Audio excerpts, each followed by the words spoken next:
Mexico will deport up to 500 migrants who attempted to storm the U.S. border. According to its Interior Ministry, the group were rounded up after trying to cross the border violently and illegally on Sunday. The ministry said in a statement, "Video footage shows dozens of people, including women and children, running towards the fence that separates the two countries near the city of Tijuana. U.S. border officers used tear gas to repel them." Mexico's Interior Ministry said in a statement that a group of nearly 500 migrants had tried to cross the border in a violent way. Those identified as having taken part in these violent events would be deported immediately. It said. The ministry added that, far from helping their objectives, the migrants' actions had violated the legal migration framework and could have led to a serious incident. Tensions have been high in Tijuana since the arrival of thousands of migrants earlier this month. They reached Tijuana after traveling more than 4,000 km to 500 miles from Central America.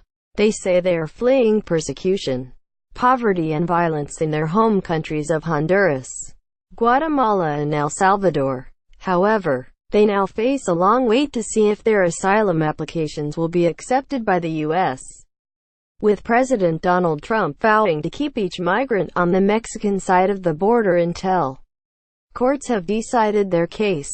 This could take months. Amid growing desperation on Sunday, about 500 migrants were taking part in a peaceful protest for the right to seek political asylum in the U.S. "We aren't criminals.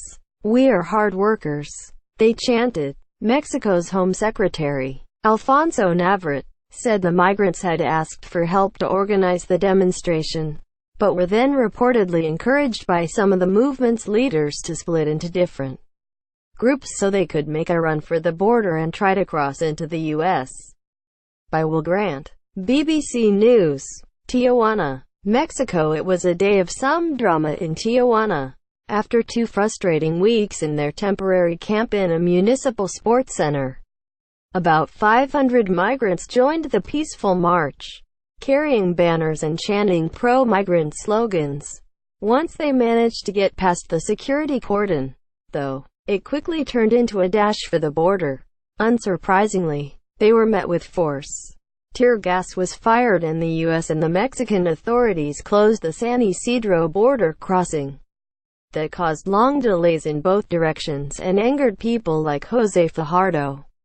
Like many residents of Tijuana, he lives on the Mexican side but works in the U.S. city of San Diego. "It's really bad," he said, motioning at the backed-up traffic and lines of riot police. "I have to get to work in a restaurant over the other side. I cross the border every day for work.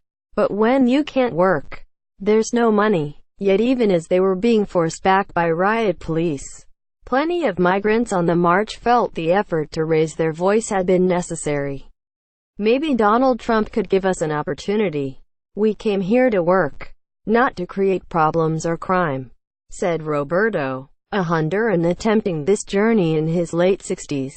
Now the Mexican government has said that anyone who took part in the protest will be deported. A threat that has undoubtedly unsettled people in the caravan. From a bright morning as the march left the camp, the mood has darkened in the knowledge that at least some among their number will be sent home, simply for having joined in. According to news agency AFP, a number managed to climb over the first fence. It was as they tried to cross a second, spike-topped wall that officials on the U.S. side began firing tear gas. An AFP journalist saw the migrants, including mothers and children, trying to protect themselves from the gas, with some crying out that they only wanted to find a work and a better life in the U.S.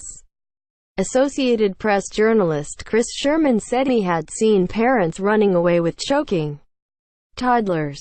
Honduran migrant Ana Zuniga, 23, tried to cross with her 3-year-old.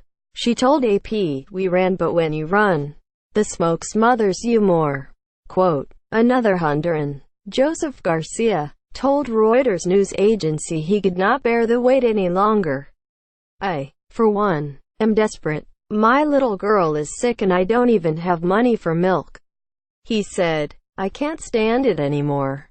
Quote, as a result of Sunday's action, the U.S. closed the San Isidro border crossing near Tijuana to vehicles and pedestrians for a time. Before reopening it, Mr. Trump threatened to close the entire U.S.-Mexico border earlier this week if it was felt the U.S. was going to lose control of the situation. He also said he had given troops at the border the go-ahead to use lethal force if needed. Mr. Trump has deployed about 5,800 troops to the border. He previously described the migrants as an invasion. Lt. Gen. Jeffrey Buchanan told Politico last week that some of the engineering and logistic troops were already beginning to leave after completing work erecting new security structures. Pentagon officials have previously said the mission would be over before Christmas.